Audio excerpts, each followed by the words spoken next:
The media still claims that Hitler rolled into Austria with tanks and guns and took us over.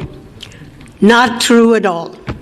The fact is that the Austrian people elected Hitler by 98% of the vote by means of the ballot box. Now, how could that happen in a Christian nation, almost 100% Catholic, that they would elect a monster like Hitler? Hitler did not look like a monster. He did not act like a monster. He talked like an American politician. The year was 1938. Austria was in a very, very deep depression. We had more than 30% unemployment. We had 25% inflation.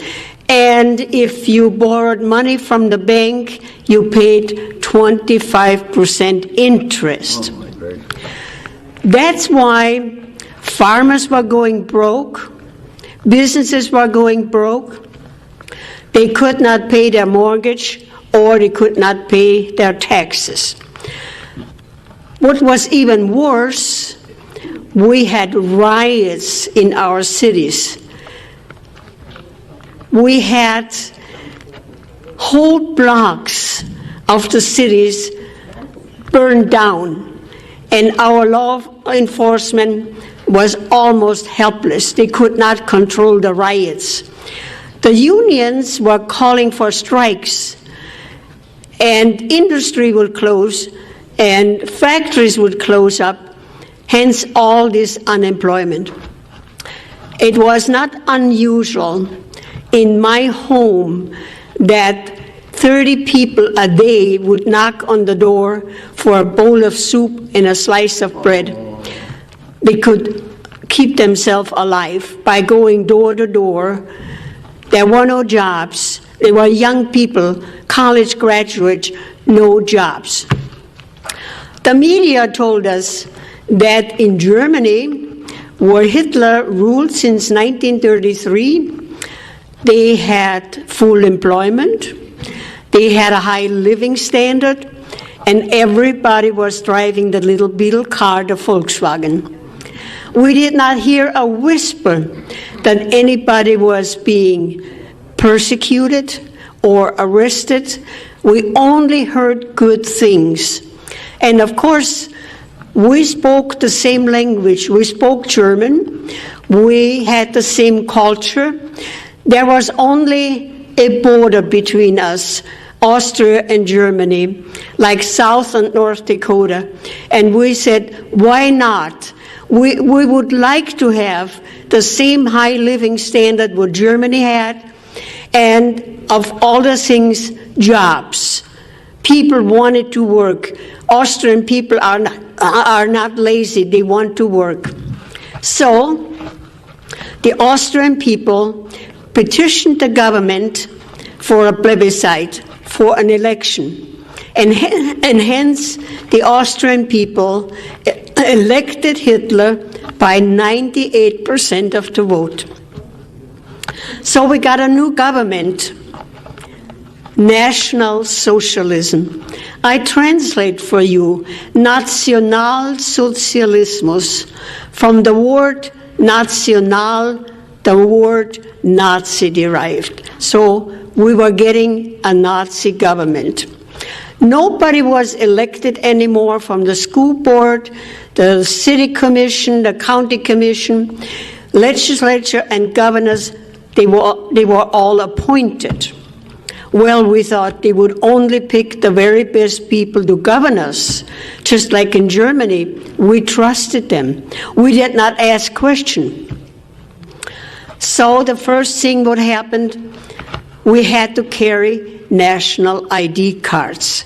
You could not board a bus, you could not board a train without showing your national ID card. Don't ever let that happen here. Very bad idea. The next thing what happened, Hitler gave us free radios. so we could listen to him. He was a great orator.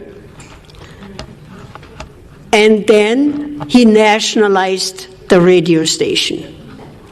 And we were warned, if we would turn on a foreign radio station like British Broadcasting or Switzerland, death penalty.